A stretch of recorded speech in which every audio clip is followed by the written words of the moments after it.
In the rugged wilderness of a wildlife reserve, rangers were monitoring something extraordinary, an unusually devoted pair of bobcats. The female bobcat was pregnant, and her mate stayed by her side. But their story was about to turn into a tragedy. When the mother bobcat went into labor, she soon collapsed from exhaustion. Just as she was about to give birth, nature unleashed its full fury. A violent storm swept across the reserve, and the labor took a desperate turn. The exhausted mother's struggles intensified. Her contractions were failing, leaving her newborns trapped and dying. Without intervention, she and her cubs would not survive.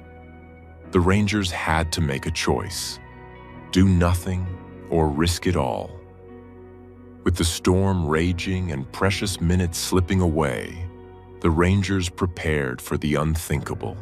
Before we start, hit the like button and make sure to subscribe if you haven't, and hit that notification bell so that you won't miss any new stories.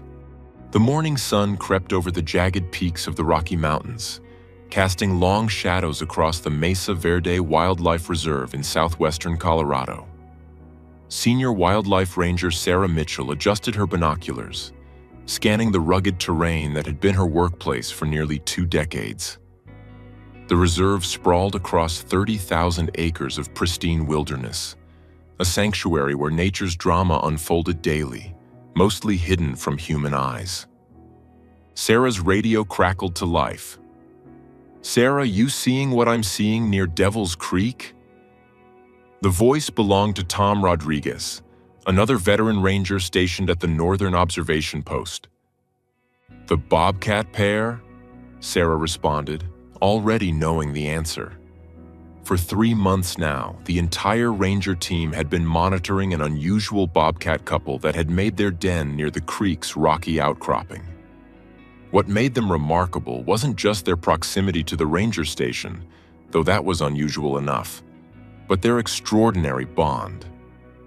Bobcats were typically solitary creatures, coming together only during mating season before parting ways. But this pair had remained together long after typical courtship behavior would have ended. The male, distinguished by a distinctive notch in his left ear from some long-ago territorial dispute, had become a devoted provider to his heavily pregnant mate. "He's out hunting again," Tom reported. "Third time since dawn. That female must be close to delivering." Sarah trained her scope on the den site, a natural cave formation partially concealed by a tumble of boulders and desert willows. The female bobcat lay just inside the entrance, her swollen sides rising and falling with labored breaths. Even from a distance, Sarah could see the exhaustion written in every line of the animal's body. The July heat had arrived early and with vengeance this year. The thermometer at the ranger station had already climbed past 90 degrees, and it wasn't even noon. The usually reliable mountain streams had dwindled to trickles, and the native grasses that typically stayed green through summer had turned to brittle gold weeks ahead of schedule. The drought conditions had made hunting more challenging for all the reserve's predators, but the male bobcat had proven remarkably resourceful. Sarah watched as he returned from his latest foray, a desert cottontail clamped in his jaws. His movements were efficient, purposeful, each muscle working in perfect coordination as he navigated the rocky terrain. At roughly 30 pounds, he was a magnificent specimen of his species. His tawny coat marked with the distinctive spots and bars that provided perfect camouflage among the shadows and sunlight of his territory. The female emerged partially from the den to accept his offering. Sarah noticed how the male lingered, unusual behavior for a species known for quick, businesslike interactions. He groomed her face briefly before padding away to a nearby rock outcropping that served as his lookout post. From there, he could survey the approach to the den while remaining close enough to respond to any threat. "That's devotion you don't see every day," muttered Jake Harper, the newest member of the ranger team, who had joined Sarah at her observation point. Fresh out of Colorado State University with a degree in wildlife biology, Jake brought enthusiasm and updated scientific knowledge to the team, though he still had much to learn about reading the subtle signs of animal behavior in the field. "No, you don't," Sarah agreed, lowering her binoculars. "In 20 years, I've never seen anything quite like it. Most male bobcats would have moved on to establish territory elsewhere by now." The afternoon wore on with the oppressive heat building like a physical presence. The metal equipment at the ranger station became too hot to touch, and heat mirages shimmered off the rocks, making observation difficult. Sarah noticed the female bobcat had retreated deeper into the den, seeking relief from the temperature. The male remained at his post, panting in the shade but alert. Then, around 4 o'clock, the weather began to shift. Clouds that had been building over the western peaks suddenly darkened and spread across the sky with surprising speed. The temperature dropped 10 degrees in as many minutes, and the wind picked up, sending dust devils spinning across the dry creek bed.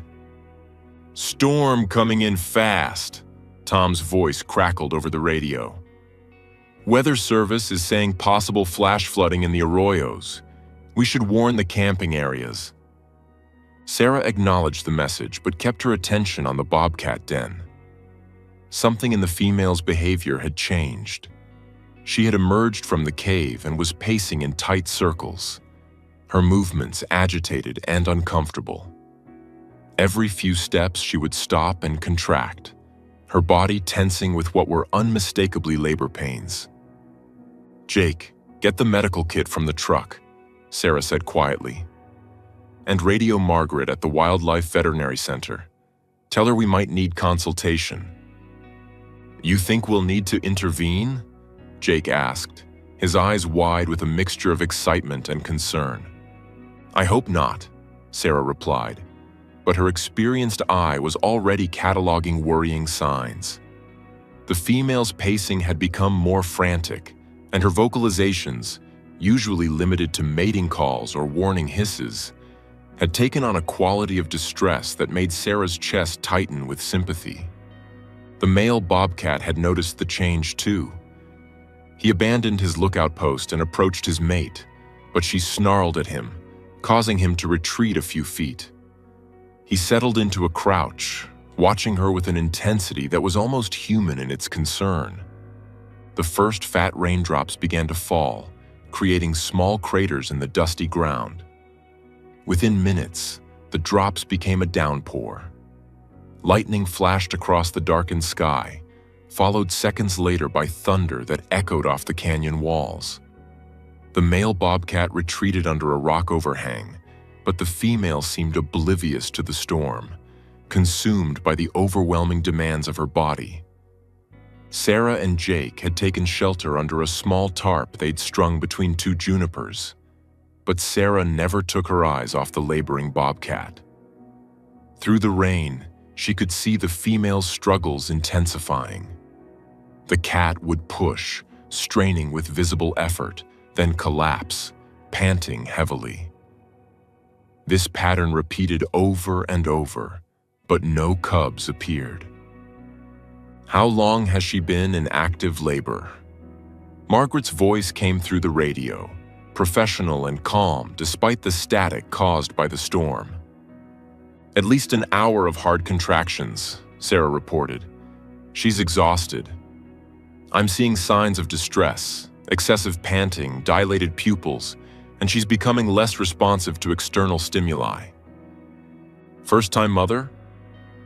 "We believe so, based on her age and size." There was a pause, then Margaret's voice returned.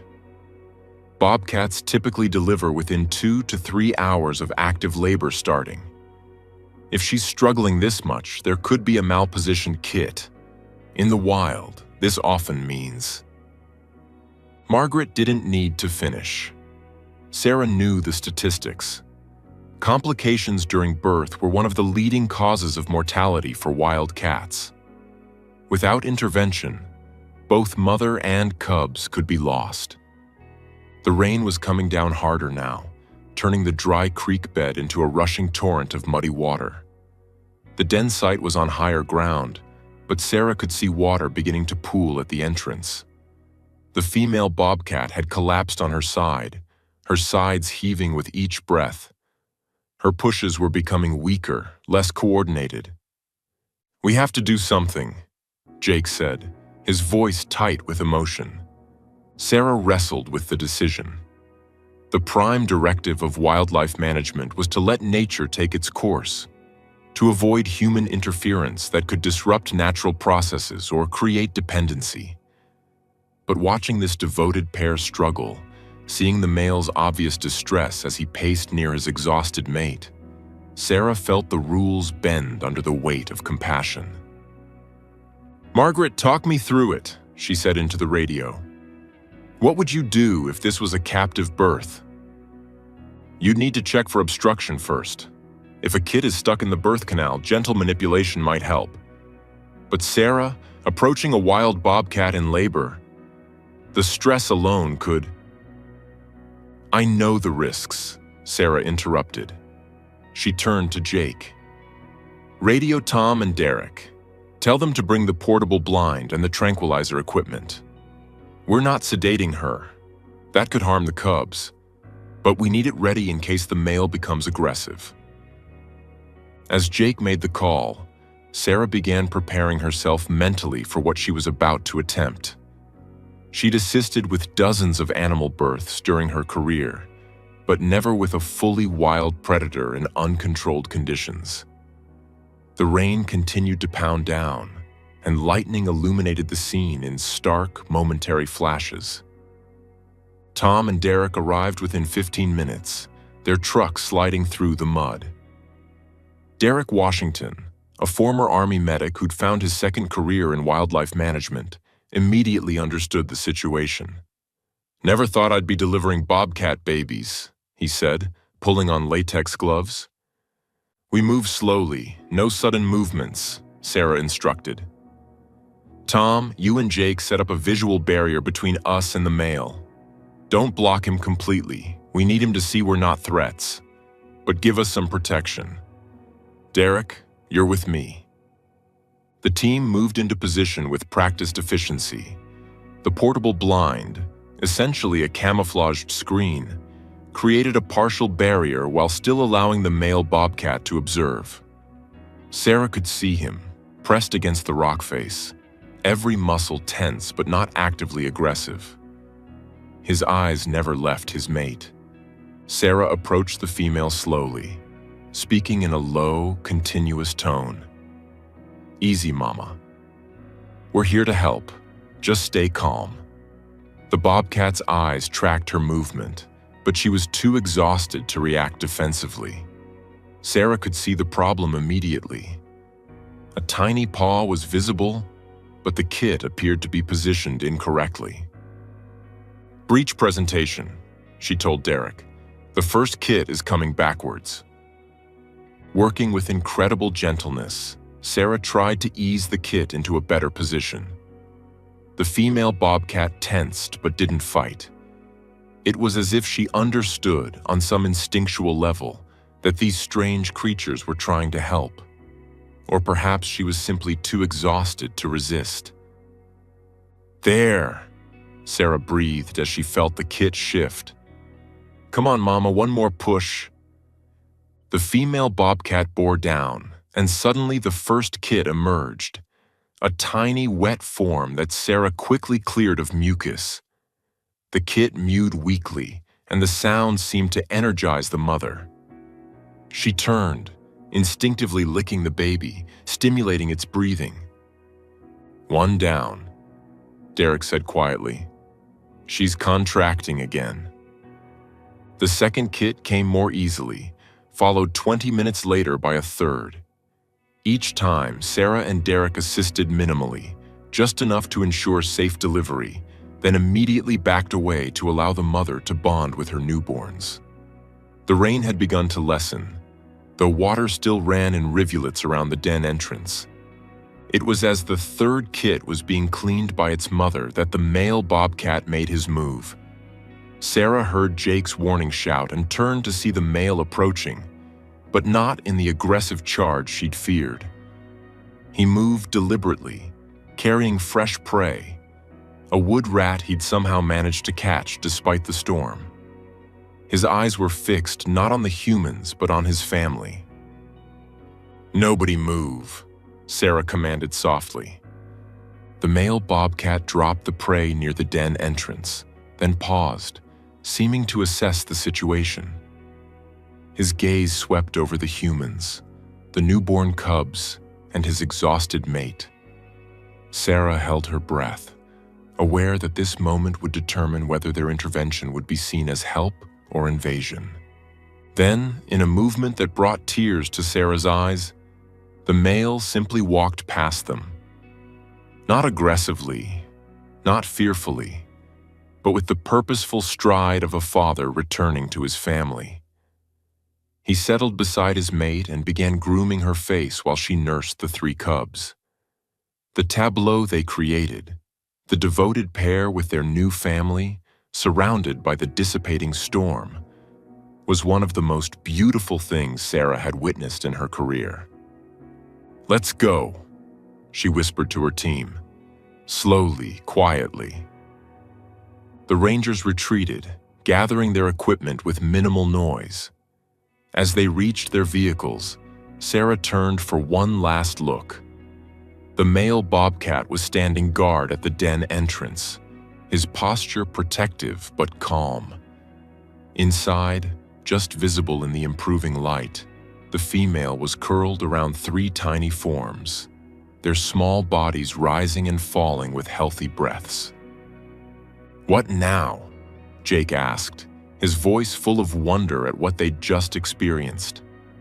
"Now we monitor from a distance," Sarah replied. "We'll need to ensure they have adequate prey in the area. Maybe coordinate with the hunting management team to restrict human activity nearby for the next few months. Those cubs will need time to grow strong before they face the challenges of life in the wild." Over the following weeks, the ranger team maintained a careful watch over the bobcat family. They documented the cubs' development, noting when their eyes opened at around 10 days, when they first ventured out of the den at 4 weeks, and when they began accompanying their parents on hunting expeditions at 3 months. The male continued his devoted care, bringing food not just for his mate, but teaching the cubs essential hunting skills as they grew.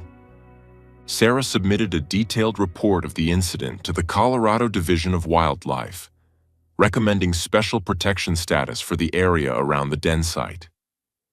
The report sparked interest from wildlife biologists across the country, as such devoted paternal behavior in bobcats was rarely documented.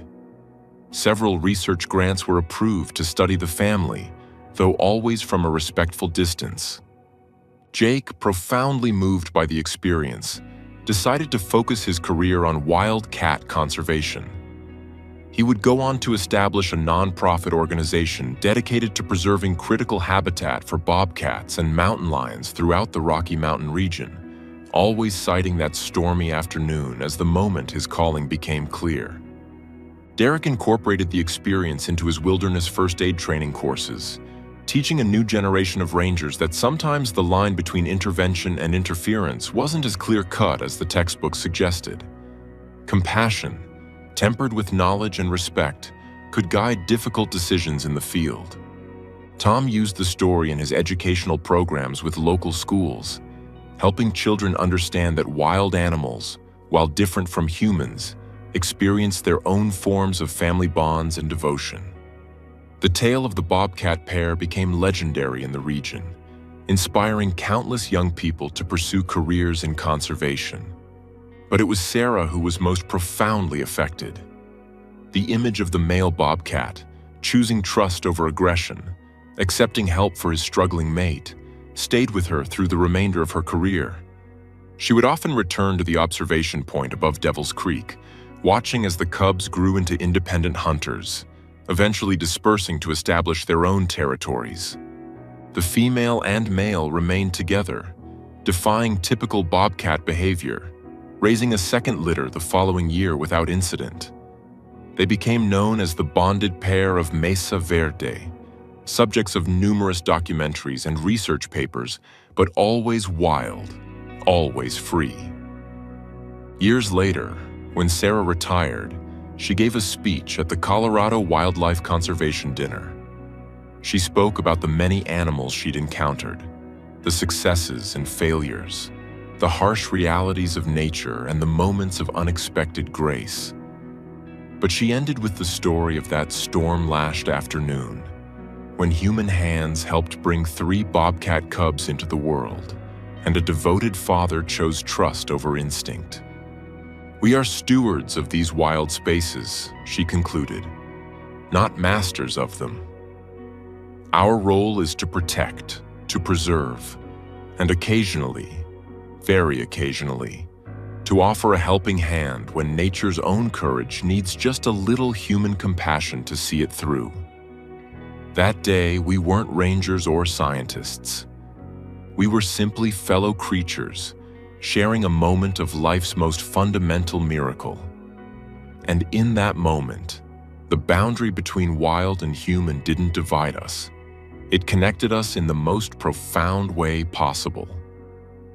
The audience rose in standing ovation, but Sarah's mind was back on that mountainside, remembering the weight of those tiny cubs in her hands, the exhausted gratitude in the mother's eyes, and the remarkable trust of a wild father who understood that sometimes, even in nature, we all need a little help.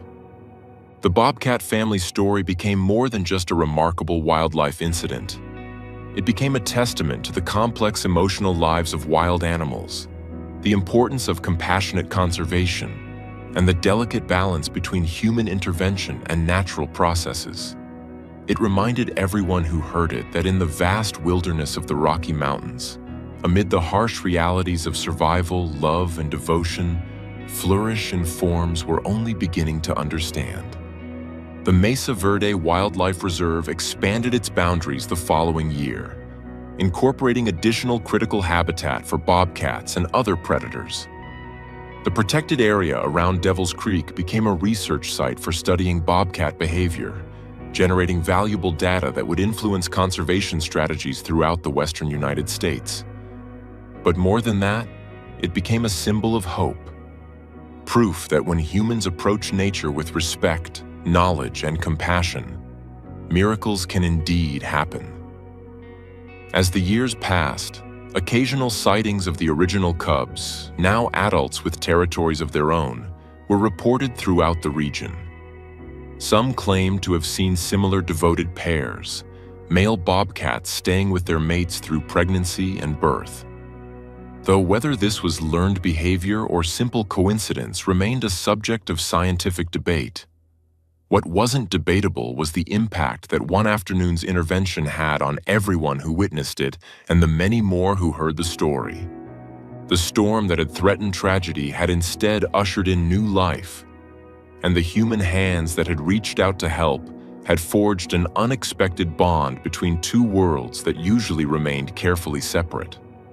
In the end, the miracle wasn't just that 3 bobcat cubs survived against the odds.